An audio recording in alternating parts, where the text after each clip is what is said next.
When you take a look at the big three of childhood programming in Nickelodeon, Disney Channel, and Cartoon Network, between the three of them, I always thought Cartoon Network stood out the most. Some of it is of course in parts of the shows they made, but most of it was because of their devotion to focusing on animated content. Unlike Nickelodeon and Disney Channel, who did have their fair share of animated content, they also focus on their live action shows, and that's kind of what fans of those channels heavily reminisce on. Both networks even at a point had more live action content than animated content, simply due to the sheer success that they brought in. Cartoon Network though always kept animation the priority, and is why the network saw so much success, being regarded sometimes as the best out of the three.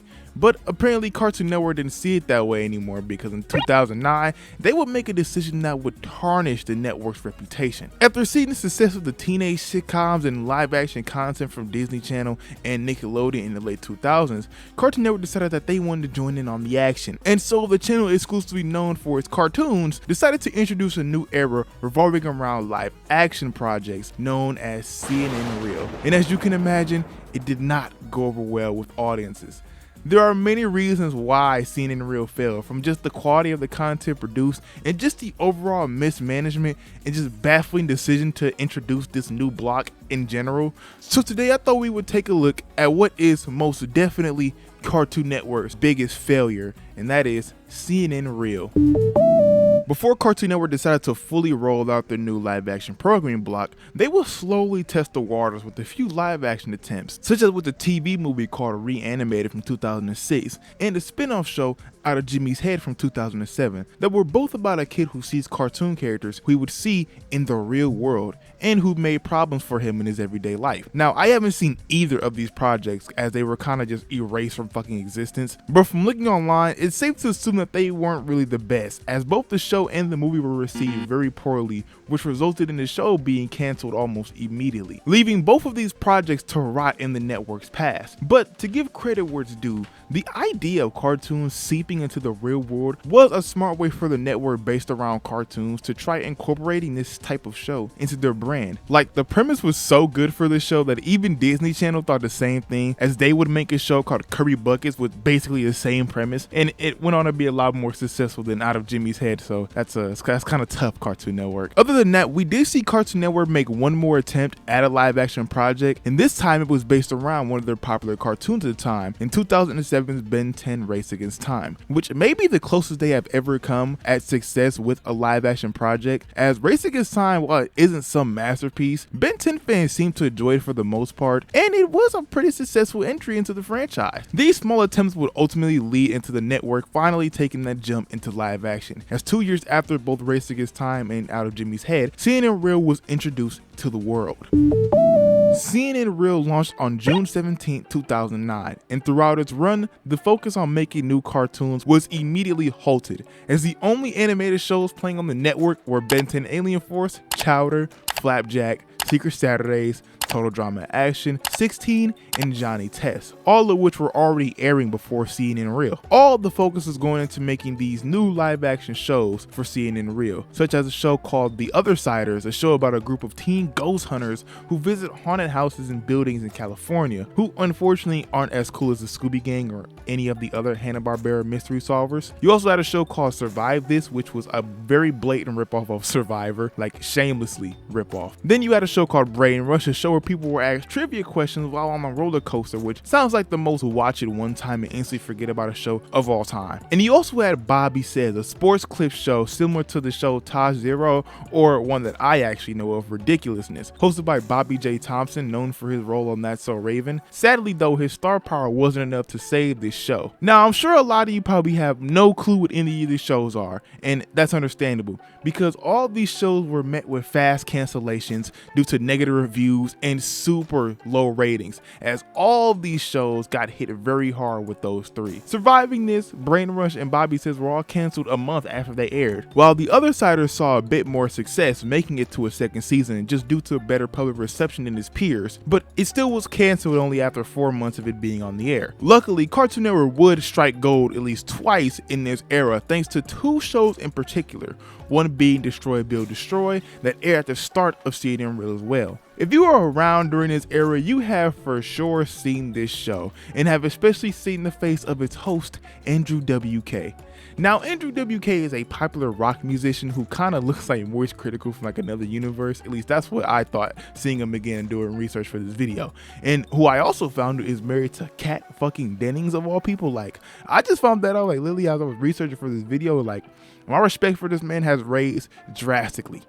Cartoon Network got him to promote CNN Real, basically becoming the face of this era, and understandably so, since he has that strong dude energy that this era was definitely going for. He is all over CNN Real's promotion, and like I said, is the host for the era's most successful show. Destroy Build Destroy is an interesting type of game show, where we see two teams of contestants just blow shit up and then build stuff out of the shit they blew up, all to see who can build the better vehicle at the end. The show did a good job at appealing to Cartoon Network's heavy boy demographic, just with all the fucking explosion, just loud amounts of chaos that goes on throughout the episodes. Plus, the episode that featured actors from Ben 10 Aliens Form and those live action Scooby-Doo movies helped get more eyes onto it, as that's how I got into it, you know, because me being a Ben 10 guy, how can I not miss out on the Ben 10 Destroy Build Destroy episode? Like, fake fan. That I'd be a fake fan if I did. Destroy Build Destroy, though, was only one of two shows during CNN Real to actually be renewed for multiple seasons, proving that the show was an overall success, if you want to call it that. The other show that saw success was Dude, What Would Happen, a show hosted by three teens who conducted experiments to answer the question of what would happen. Now, this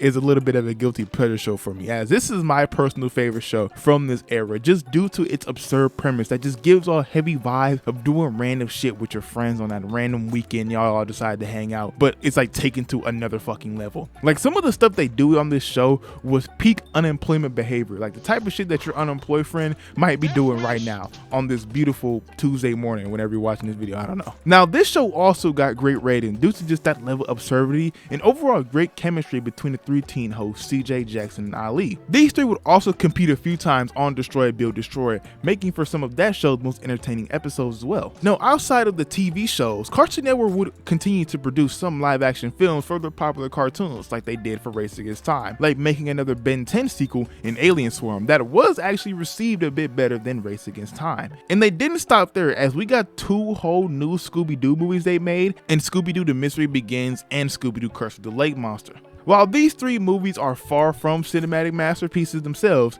they are far from the worst things to come out of this era, and show just how serious Cartoon Network was about this direction. While there were some small victories that Cartoon Network saw during CNN Real, even the era's most successful shows like Dude, What Would Happen and Destroy Build Destroy never even made it to the top 10 in ratings on the channel, even with all the heavy amounts of promotion they got. Network higher-ups eventually grew upset with how much priority these shows were getting over animated projects, so in May of 2010, CNN Real was dropped entirely. However, even with CNN Real being deemed a failure and cancelled, it didn't mean the end for live-action content on the network, as there were still some new live-action shows being made and still airing on the channel. Alongside Cartoon Network shifting focus back onto animation, creating new shows in the 2010 and onwards, like Adventure Time and Regular Show, there were still some live-action shows popping up here and there. Like, we still got new episodes of Do What Would Happen and Destroy Build Destroy. And next to those was an original movie and show called Level Up, a show that centered around teens battling monsters from a video game and the internet, all that were coming through some portal that accidentally opened up. And similar to the rest of the live action stuff, Level Up received poor ratings and reviews due to the shitty CGI and your typical TV acting. The only real memorable thing about Level Up is that A-Train's actor is in it, which is just, you know, still a funny thing to just look back on. Cartoon Network will also go on to pick up the game show called Hole in the Wall after it ended its run on Fox. Cartoon Network's version of Hole in the Wall was basically the same thing, just with a brand new host. It aired on Cartoon Network for 2 seasons, meaning the Cartoon Network version ran longer than it did on Fox, making it the more well-known version of the show. There was also an episode where the Level Up crew went against, you guessed it, the Do What Would Happen crew. Cartoon Network really saw the Do What Would Happen crew as like their big 3 Miami Heat, because they put these niggas everywhere. I don't know how many of you also remember the demon spawn that was the Annoying Orange Show, and if you had forgot about it, I'm sorry for reminding you. The Annoying Orange Show was just like even flat out fucking awful, which is not surprising in the slightest, because anytime something from the internet, especially YouTube, gets this popular, it always ends up being dog shit. Like the most biggest piece of dog shit. Toby Turner also made appearances in this show, which probably makes the Annoying Orange Show the worst thing to ever air on television of all time. Now, Cartoon Network's last real attempt at a live action original was The Incredible Crew. Incredible Crew was a mixed bag, like literally. The show had the cast doing everything from skits, parodies, music videos, and hidden camera pranks. The show was also kind of a guilty pleasure for me, as it had its funny moments, mainly just in the prank sections, but Incredible Crew suffered the same fate as like all the other live action shows, ultimately being canceled after 13 episodes due to, you guessed it, low ratings and low viewership. This time though, you can kind of understand why it got low ratings and low viewership, because it was produced by Nick Cannon, and outside of like Wild 'N Out, Nick Cannon does not make bangers. He does not make bangers. Also, Shameik Moore is also in this show, which is another funny thing to look back on, because you know, he's Miles Morales, and totally not because of anything else. Incredible Crew ending in 2013 would officially mark the end of Cartoon Network's live action stint and cementing it as a complete and utter failure that was luckily saved due to all the quality cartoons they started to produce in the early 2010s. While being the dumbest possible thing they could have done, I always found the CNN Real era to be a very interesting and nostalgic time period. Unlike Disney Channel and Nickelodeon, the heavy teen boy vibe all the shows gave off that definitely further alienated their audience. It's always fun to go back and just glance at, like, they were not cooking at all. It was a bold and totally baffling decision that almost spelled the end for Cartoon Network, but thankfully they stumbled their way into picking up Adventure Time, which they should be thanking Nickelodeon for since they passed up on it. It's just funny how life works sometimes, you know? If you enjoyed this video, be sure to subscribe to the channel and leave a like on the video, as well as commenting down below letting me know your thoughts on CNN Real and all of Cartoon Network's other live action projects. Consider becoming a member for only $1 a month, as it helps support the channel. And with that being said, it's been your boy Dan, the Boy Wonder, signing out. Peace.